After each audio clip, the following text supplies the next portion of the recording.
Boa noite, irmãos. Graça e paz do nosso Senhor e Salvador Jesus Cristo seja com todos os queridos irmãos.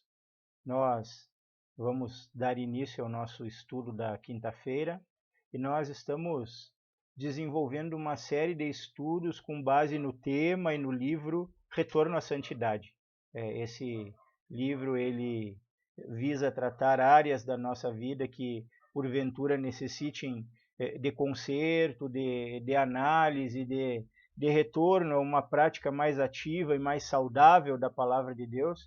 Por isso, quando nós falamos a respeito de santidade, nós precisamos ser confrontados naquelas áreas da nossa vida que têm alguma relação com pecado, que têm alguma relação que nós precisamos vigiar, que nós precisamos atentar, que nós precisamos consertar, irmãos, para que tenhamos uma vida adequada com Deus e assim uma vida fervorosa, uma vida santa, uma vida cheia do Espírito Santo, uma vida avivada e que dá os frutos que Deus pretende que um cristão dê por intermédio da sua vida.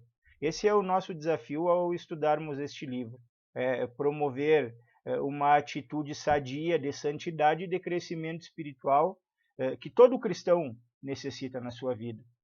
Nós vamos estar começando hoje o tema pecados de atitude, ou seja, nós vamos tratar um pouquinho daqueles pecados que podem estar relacionados com atitudes que nós temos e que algumas às vezes nós percebemos, mas não corrigimos. Algumas são por vezes imperceptíveis na nossa vida também. E eu creio que esse tema, com a graça de Deus, com a ajuda do Espírito Santo, vai trazer à tona situações relacionadas à nossa vida que precisam de conserto, que precisam de uma análise, que precisam de uma mudança de atitude, vamos dizer assim, para que nós possamos obedecer à ordem do Senhor, que sejam santos, porque eu sou santo. Buscai a santidade, buscai a paz com todos e a santificação, sem a qual ninguém verá o Senhor. Ou seja, nós temos ordens bíblicas relacionadas a esse processo de transformação que deve acontecer continuamente na nossa vida, chamado santidade.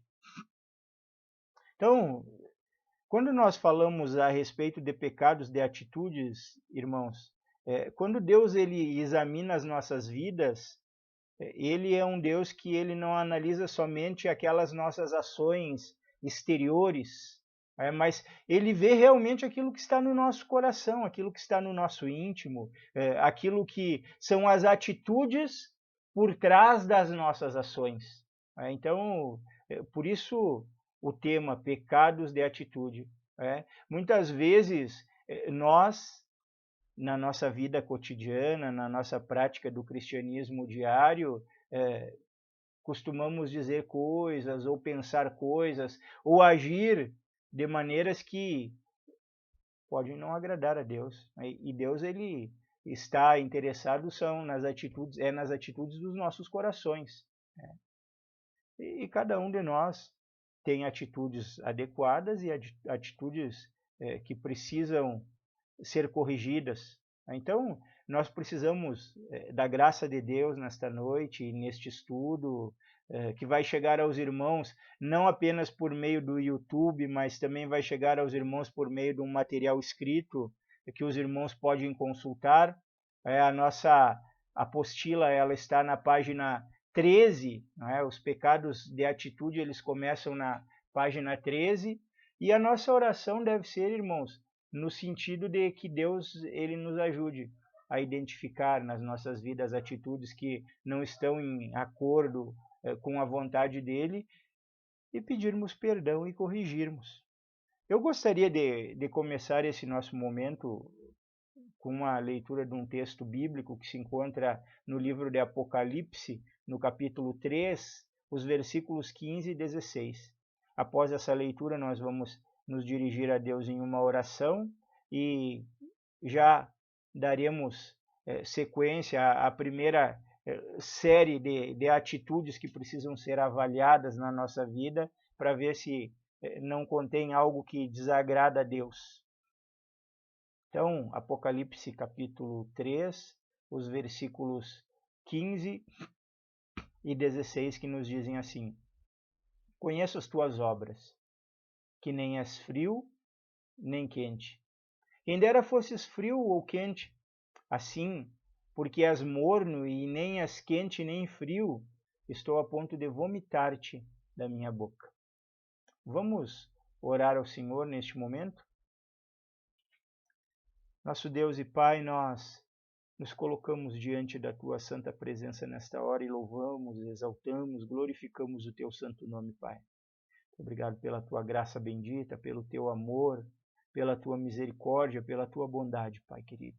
Obrigado porque o Senhor tem nos sustentado e tem nos guardado do mal e tem nos livrado, Pai querido. E tem nos dado, Senhor Todo-Poderoso, todas as possibilidades para termos uma vida santa, uma vida fervorosa, uma vida longe de pecados, uma vida avivada pela presença do Teu Espírito Santo, uma vida de homens e mulheres que são cheios do Espírito Santo, conforme o Senhor ordena na Tua palavra, Pai querido. Sabemos que se isso não tem acontecido nas nossas vidas é por uma negligência nossa. E pedimos perdão ao Senhor. Perdão não apenas por esta negligência, mas perdão pelos pecados que temos cometido contra o Senhor voluntariamente, pecados que temos cometido, Senhor Todo-Poderoso, por nos omitir de fazer aquilo que devíamos de fazer. Pecados, Senhor Todo-Poderoso, também, como nós vamos analisar nesta noite, de atitude, que desagradam ao Senhor, que desagradam a Tua santa vontade, Pai. Perdoa-nos por tudo isso, prepara os nossos corações, prepara as nossas mentes, Pai. Fala conosco por intermédio da Tua santa e bendita palavra, que nós vamos estar passando por várias passagens bíblicas, Senhor Todo-Poderoso, e nós pedimos que o Teu Espírito Santo fale pela exposição dessas passagens, pela instrução do nosso estudo, e que nós verdadeiramente estejamos caminhando rumo à santidade, que é uma semelhança com Cristo Jesus, o nosso Senhor, que foi um homem santo e que é o nosso grande exemplo a ser seguido, Pai querido. Desenvolve em nós um caráter semelhante ao de Cristo, Pai querido. Toma da Tua santa palavra e aplica aos nossos corações, aplica às nossas vidas. Fala, Senhor Todo-Poderoso, ao mais íntimo do nosso ser, Pai querido, por meio da Tua palavra, e glorifica o Teu santo e bendito nome. Abençoa, Senhor Todo-Poderoso, cada pessoa, Pai querido, que vai estar ouvindo, Senhor Todo-Poderoso, este estudo. Abençoa, Senhor, cada família representada por essas pessoas. Abençoa, Senhor Todo-Poderoso, as famílias da igreja, Pai querido. Abençoa o Teu povo na cidade de Muzambinho, no estado de Minas Gerais. Abençoa Teu povo na nossa nação, o Brasil. Abençoa os Teus servos em toda a face dessa terra, Pai querido. Que a Tua igreja, Senhor Todo-Poderoso, aonde ela estiver representada, Pai querido, pela sã doutrina, pelas sagradas escrituras, pelo comprometimento sincero com a Tua verdade, que ela seja fortalecida. Que homens sejam levantados, Senhor, que mulheres sejam levantadas, Pai querido, com santidade, com dedicação a Ti, Pai querido, com o desejo de cumprir aquilo que é o Teu propósito e a Tua vontade nas nossas vidas e para com o mundo, Senhor, no qual o Senhor nos colocou, Pai querido. Ajuda-nos, Senhor, nessa disposição, Pai. Abençoa-nos, Senhor, para sermos fiéis e obedientes em tudo aquilo que o Senhor propõe para as nossas vidas. Fortalece o Teu povo, Pai querido. Traz, Senhor Todo-Poderoso, cura para a nossa nação, Pai querido. Cura espiritual. Cura, Senhor Todo-Poderoso, também desta enfermidade, Senhor, chamada Covid-19, Pai querido. Abençoa, Senhor, a nação, Pai querido. Abençoa os Teus filhos, Senhor. Livra-nos, Senhor, do mal, Pai querido, e livra-nos, Senhor Todo-Poderoso, desta enfermidade. Que, Senhor, logo, logo nós estejamos novamente retornando à Tua casa, novamente retornando à igreja para adorar o Teu nome, para buscar a Tua face, para Te exaltar, Pai querido. É o que nós pedimos, Senhor Todo-Poderoso, e contamos, Senhor Todo-Poderoso, com a Tua bênção, e que o Teu nome seja glorificado por meio deste estudo e por meio da nossa prática, Pai querido. Em o nome do nosso Senhor e Salvador Jesus Cristo é que oramos. Amém e amém. Bem, meus irmãos.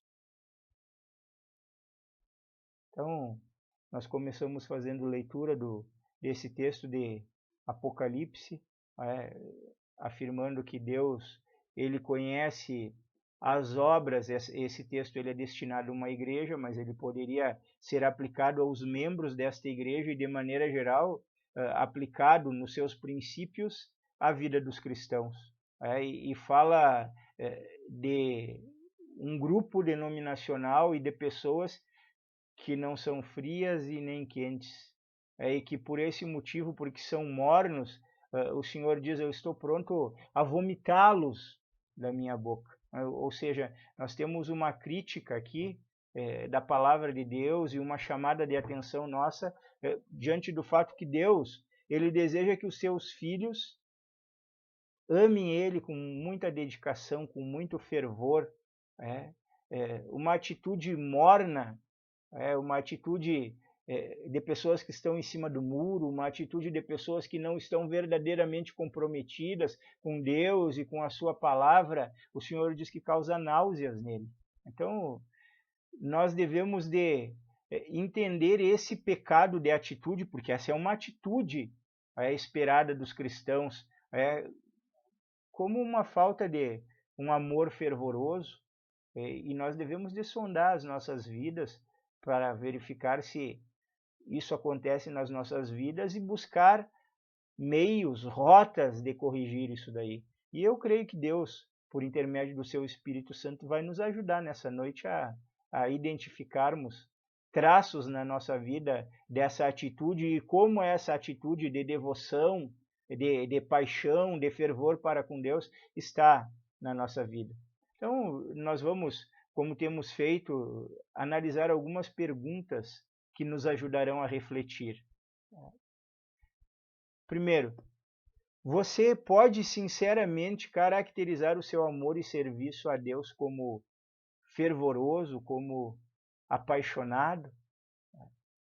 Então, nós temos dois elementos aqui, serviço e amor, ou amor e serviço a Deus. Como que nós classificamos esses dois elementos na nossa vida? Como que você tem classificado ele na sua vida? O seu amor por Deus é um amor intenso, é um amor sincero, é um amor verdadeiro? É um amor que faz com que você esteja ligado ao Senhor? Você é uma pessoa que diariamente você acorda já pensando no Senhor, você tem o hábito de cantar hinos de louvor ao Senhor, você lê com prazer as Sagradas Escrituras, você tem o seu momento devocional satisfatório na presença de Deus, tanto para você quanto você sente que está adorando a Deus quando você faz esse momento. E com relação ao seu serviço, e nós somos chamados a servir a Deus, a servir uns aos outros, a servir o nosso próximo. O Senhor Jesus, quando falando com os seus discípulos, lá no capítulo 10 do livro de Marcos, do Evangelho de Marcos, ele diz que no reino de Deus, os maiores são aqueles que servem. E ele se dá como exemplo, sendo o Filho de Deus e o Deus encarnado, dizendo, olha, eu não vim para ser servido, eu vim para servir e para dar a minha vida em resgate por muitos. Então, uma das análises que nós precisamos fazer com relação à nossa atitude fervorosa, a nossa atitude quente, a nossa atitude apaixonada por Deus como o amamos e como o servimos. Você tem dedicado tempo para servir ao Senhor? De que maneira você serve ao Senhor? Você já identificou o chamado de Deus para a sua vida, os dons que Deus tem colocado na sua vida para que você possa servir ao Senhor? E ainda, além dos dons, tem alguns mandamentos bíblicos que se aplicam a todo cristão.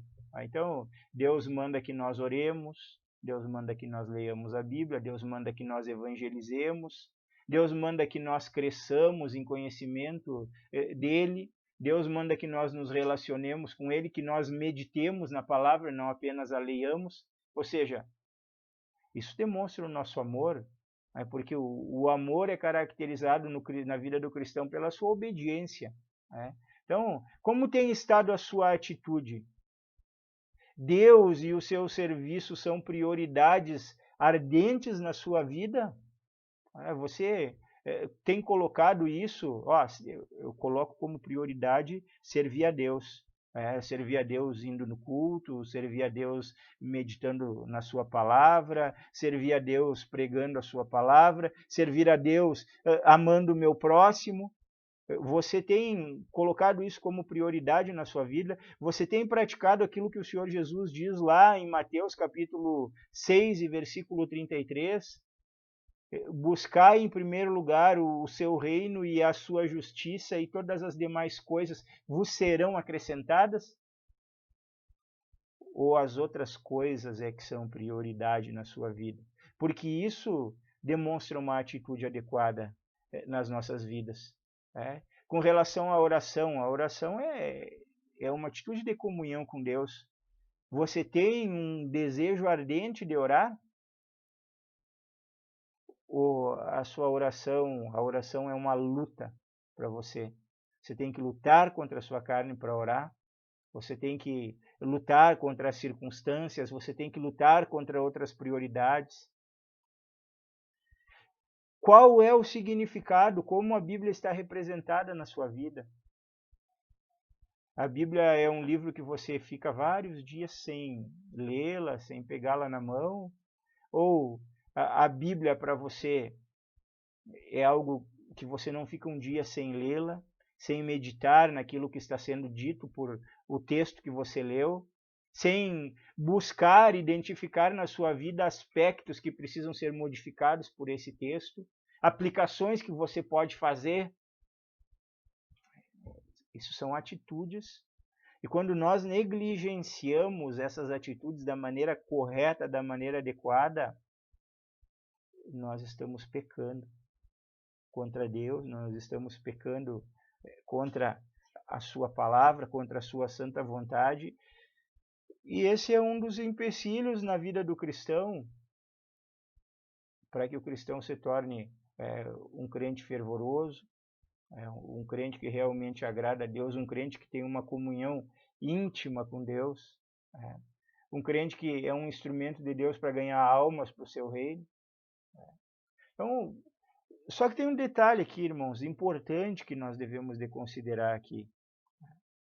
Você tem algumas opções. À medida que nós vamos nos submetendo a esse estudo e a essa palavra, nós temos a opção de sinceramente analisar se nós temos sido mornos na presença de Deus e corrigir.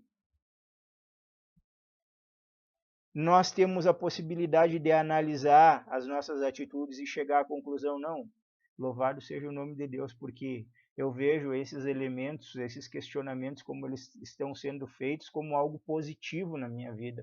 Eu realmente sou uma pessoa que amo a Deus com intensidade, que sirvo a Deus e o meu próximo intensamente, que tenho prazer nesse serviço, que oro, que leio a Bíblia, que evangelizo. E aí eu quero dar os parabéns para você e louvar a Deus pelo seu nome e dizer, continue orando e buscando mais ainda a Deus, porque Deus vai se revelar cada vez mais intimamente para você, à medida que você vai avançando no caminho da santidade. Deus vai se revelar, Deus vai falar ao seu coração, Deus vai edificar a sua vida por meio da sua palavra. Agora, se você é uma pessoa que, confrontado por essa verdade, você diz assim, olha, eu tenho negligenciado muitos desses aspectos. A minha atitude tem sido uma atitude morna. Você pode perceber pelo texto que nós fizemos leitura que Deus não tem se agradado dessa atitude. E você pode optar por simplesmente assistir esse estudo e tapar os seus ouvidos e seguir a vida como se nada tivesse acontecido, ou ceder aquilo que Deus está inquietando você no seu coração, aquilo que o Espírito Santo está trazendo à tona, e tomar uma posição. Vai exigir algumas mudanças de postura, vai exigir de você algumas atitudes diferentes, vai exigir que você gaste mais tempo com Deus, vai. Mas as recompensas também vão ser muito grandes. Ore a Deus. Clame ao Senhor com fé. E o Senhor vai mudar o seu coração. Ele vai perdoar o seu pecado. Nós temos um texto bíblico lá em Ezequiel 36, 26, onde o profeta Ezequiel diz o seguinte: dar-vos-ei coração novo e porei dentro de vós espírito novo. Tirarei de vós o coração de pedra e vos darei coração de carne. Essa é uma promessa de Deus no Antigo Testamento para o povo de Israel e que se cumpriu nos nossos dias. Quando o Senhor enviou o Espírito Santo sobre as nossas vidas e aqueles que foram regenerados tiveram seu coração mudado. Outrora tínhamos um coração endurecido, um coração distante de Deus. Deus, ele nos deu um espírito novo, com uma nova inclinação. Ele nos deu um novo coração, um coração sensível a Deus, que tem condições de se inclinar ao Senhor, que tem condições de atentar para a sua palavra. Nós somos o povo de Deus, privilegiado e abençoado por Deus. Nós temos a possibilidade de viver todas as realidades espirituais que o Senhor tem determinado e tem prometido na sua palavra para nós.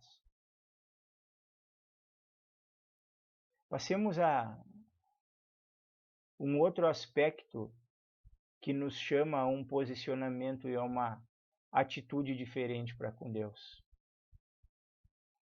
1 Pedro 5:5, na parte final, diz assim: Deus se opõe aos orgulhosos, mas concede graça aos humildes. O Salmo 51:17, parte B, Salmo 51:17, parte B, nos diz assim: um coração quebrantado e contrito, ó Deus, não desprezarás. O orgulho, irmãos, é uma atitude que nós podemos ter presente nas nossas vidas. E o orgulho, ele é algo tão disfarçável, tão refinado. Ele é algo que dá tranquilamente para uma pessoa transparecer que não tem, ou até mesmo uma pessoa ter algum tipo de orgulho e algum tipo de soberba e fazer-se de humilde. Ele pode tranquilamente passar desapercebido nas nossas vidas, e por isso ele é um grande problema nosso, porque nós somos confrontados com a palavra em relação ao nosso orgulho, e eu preciso identificar isso e exercer uma vontade santa na minha vida e corrigir esse aspecto. Inclusive, a pior de todas as formas de orgulho na vida de uma pessoa é o orgulho espiritual.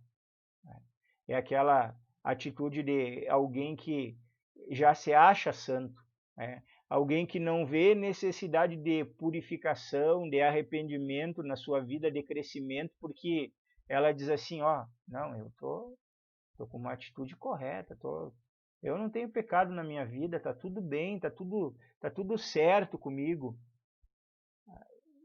E a Bíblia diz que nós pecamos diariamente. E o processo da santificação, ele faz com que à medida que nós nos aproximemos de Deus, nós nos apercebamos pela ação do seu Espírito Santo o quão distantes nós estamos dele. Então, um verdadeiro avivamento trazido por uma santidade genuína começa sempre com uma atitude de humildade, de quebrantamento, de arrependimento relacionado ao pecado.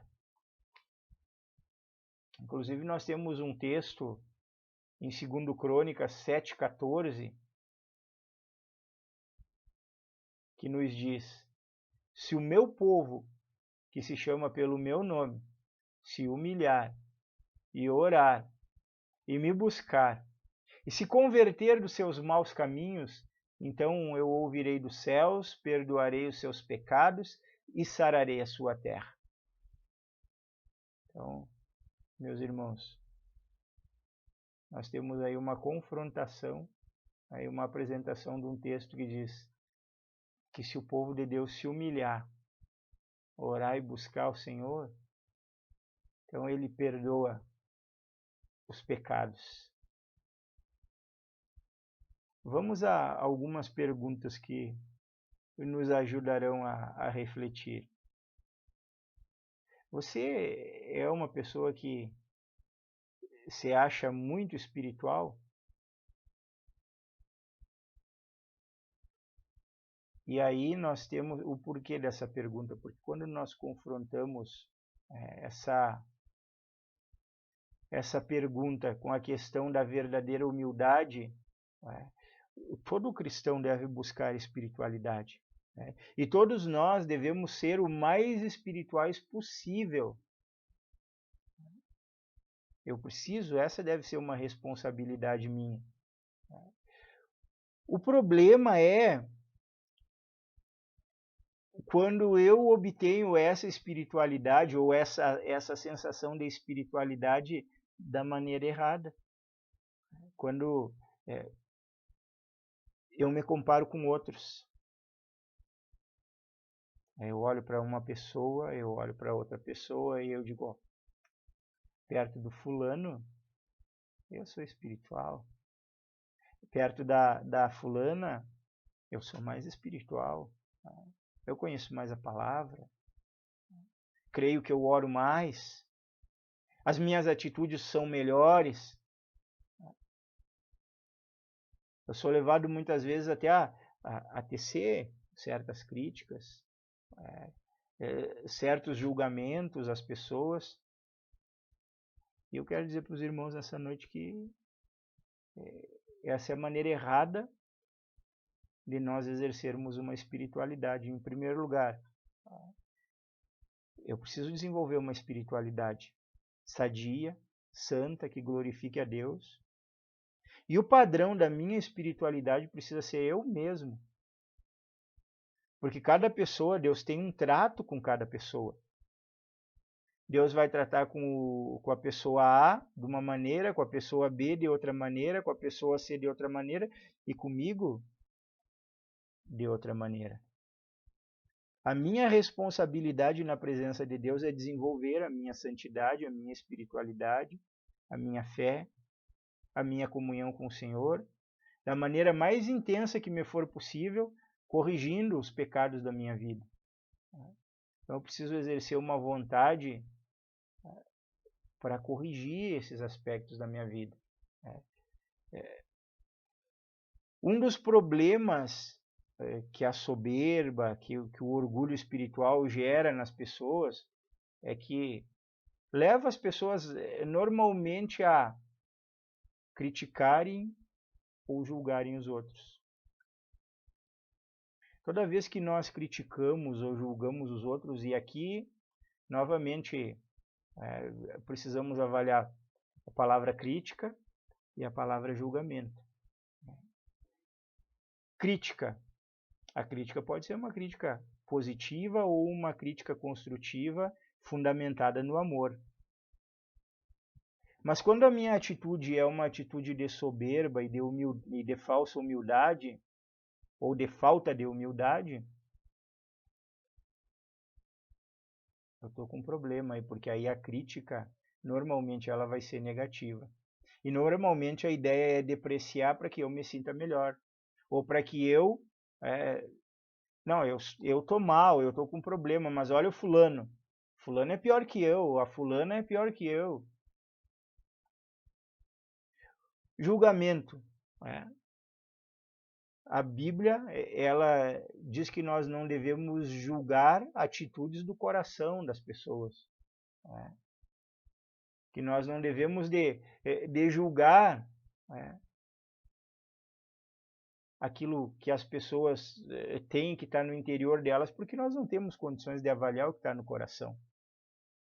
Então, se frequentemente ou nós julgamos ou criticamos de maneira negativa os outros, alguma coisa precisa ser corrigida nas nossas vidas, porque a nossa atitude para com os outros devia de ser de misericórdia e de perdão. E às vezes nós vemos em meio à Igreja de Cristo uma atitude inflexível em relação a isso. É uma atitude de pessoas que não estão dispostas a perdoar, que estão dispostas a apontar o dedo. E esse tipo de pessoa precisa se converter, precisa se arrepender. E é claro que nós devemos de considerar o fato que a igreja visível é uma igreja que tem membros cristãos e membros não cristãos. Então, às vezes alguém que está ali, que está agindo dessa maneira, nem cristão, não é?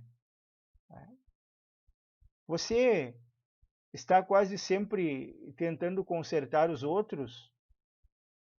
Se você é esse tipo de pessoa, você precisa consertar a sua vida primeiro.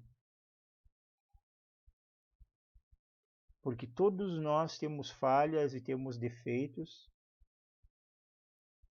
O próprio Senhor Jesus, lá no capítulo 7 do Evangelho de Mateus, falando sobre o juízo temerário, que é aquele juízo de pessoas que julgam sem conhecer as situações, que julgam da maneira que a Bíblia condena, que julgam as intenções do coração. O Senhor Jesus diz assim, ó, hipócrita, tira primeiro a trave do teu olho, para depois tirar o cisco do olho do teu irmão.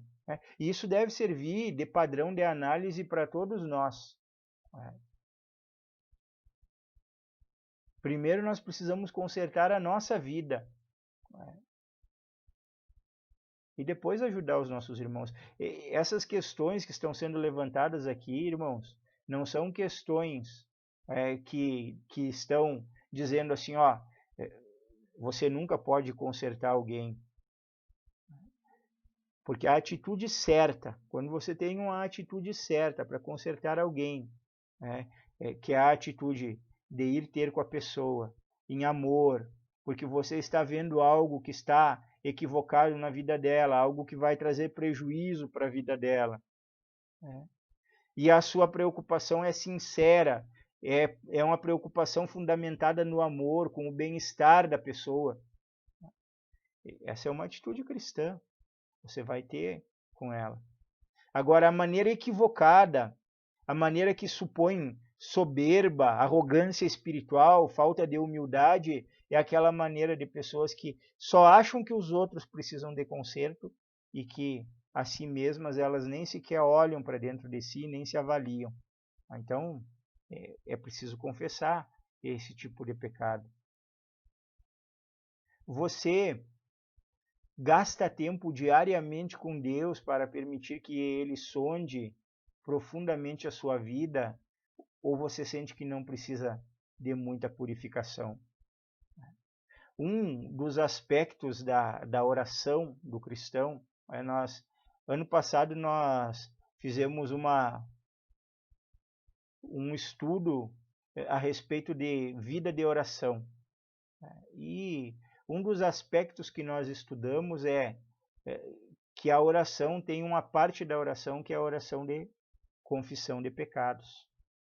E quando nós confessamos os nossos pecados nas nossas orações, esse é o tempo de nós estarmos orando a Deus, pedindo que Deus sonde os nossos corações, pedindo que Deus avalie as nossas atitudes, pedindo que Deus traga sensibilidade ao nosso coração e percepção daquilo que nós estamos pecando contra Ele, daquilo que nós estamos desagradando o Senhor. Esses momentos são momentos importantes na vida do cristão e que o cristão precisa ter tempo para isso daí. Dedicar tempo. A nossa oração ela é dividida em uma parte de louvor e adoração, depois em uma parte de confissão, depois ela é dividida em uma parte de petição, e depois uma parte de intercessão, e uma parte de contemplação a Deus, uma parte silenciosa, onde nós meditamos naquilo que nós lemos na palavra de Deus, tentamos entender e ouvir aquilo que Deus tem para transmitir para nós. E no momento de confissão é o momento de nós nos abrirmos para Deus, para o seu Espírito e buscarmos ser sondados. Pessoas que nunca têm esse tipo de tempo tendem a caminhar para o orgulho espiritual, para a soberba, para a falta de humildade. E como nós fizemos leitura anteriormente, Deus rejeita, Deus, ele não se agrada dos soberbos, mas ele dá graça ao humilde. Então, quando nós nos chegamos com um coração, com uma atitude adequada para Deus, Deus começa a trazer à tona os pecados que precisam ser consertados, as atitudes que precisam ser mudadas na nossa vida. Deus age dessa maneira porque Deus, ele nos trata como filhos. E ele quer que nós nos tornemos cada vez mais semelhantes a Jesus Cristo. E quando nós nos relacionamos assim, temos tempo, dedicamos tempo para confessar, para sondar as nossas vidas, para comparar elas com aquilo que a palavra de Deus diz. Então Deus, ele cumpre com o seu querer e a sua vontade nas nossas vidas. Você, diante de Deus, fica realmente quebrantado e contrito por causa dos seus erros? Ou você é o tipo de pessoa que pensa, também que ninguém é perfeito? Quando você olha para o seu coração, que atitude você analisa nele? Que tipo de pessoa você se encontra sendo? Você é, como Davi disse, um coração quebrantado e contrito a Deus, não desprezarás? Ou você banaliza o pecado, você banaliza os erros, você banaliza a sua fragilidade espiritual? Deus é misericordioso mesmo. Deus perdoa mesmo. Não importa se eu não ler a Bíblia hoje. Não importa se eu não orar hoje. Não importa se eu cometer esse pecado. Afinal de contas, a graça de Deus, ela cobre tudo. Só que isso impede a nossa vida de crescer. Impede a nossa vida de se desenvolver na presença de Deus.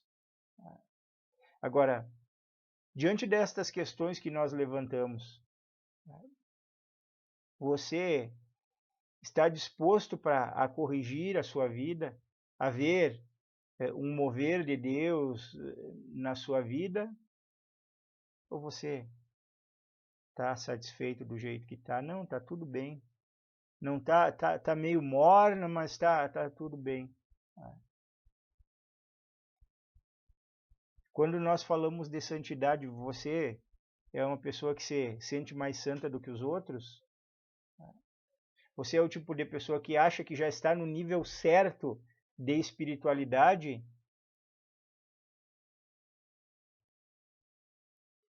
Se você tem alguma dessas percepções, você tem na sua vida alguns aspectos de orgulho espiritual e você precisa confessar.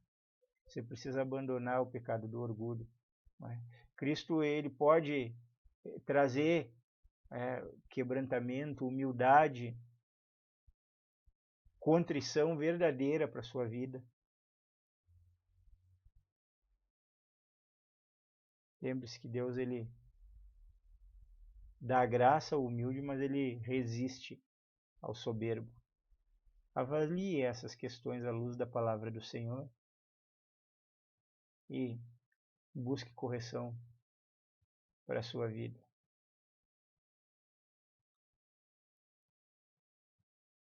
Meus irmãos, nós já temos avançado no nosso tempo e se nós passarmos para a próxima questão, nós vamos ir um pouco além daquilo que nós pretendemos e pode ficar também um tanto cansativo para os irmãos. Então nós vamos hoje encerrar o nosso estudo por aqui.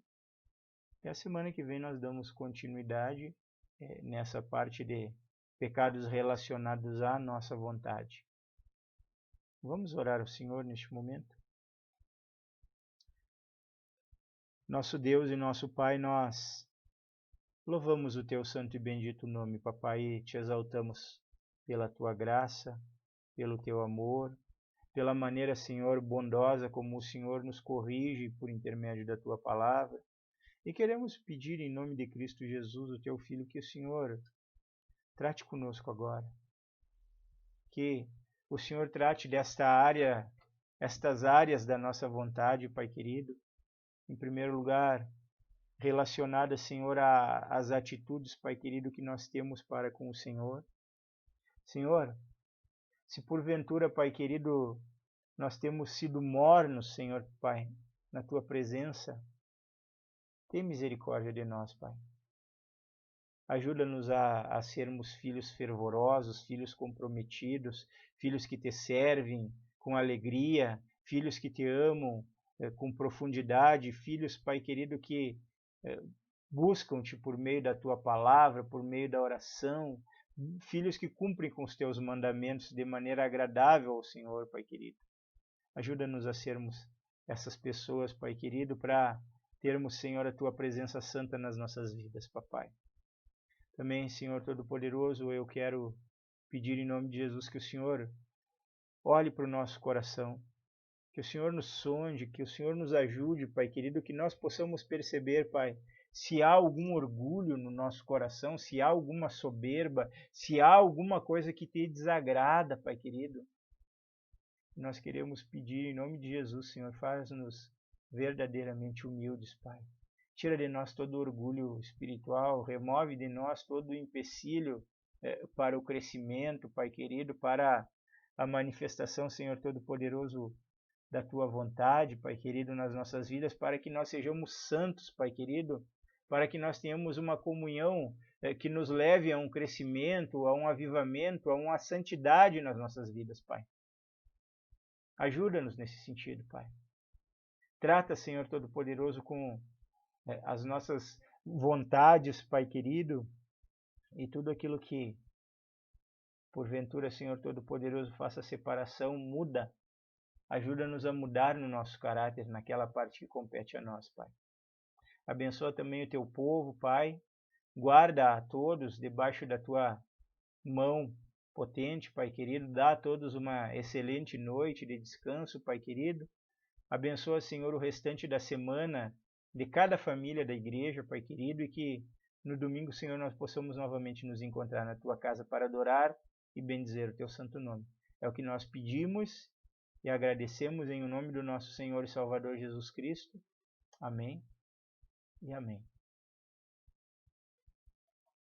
Que Deus abençoe a todos os irmãos, então, conceda a todos um excelente final de dia, uma noite abençoada e que o dia de amanhã seja abençoado também nas suas vidas.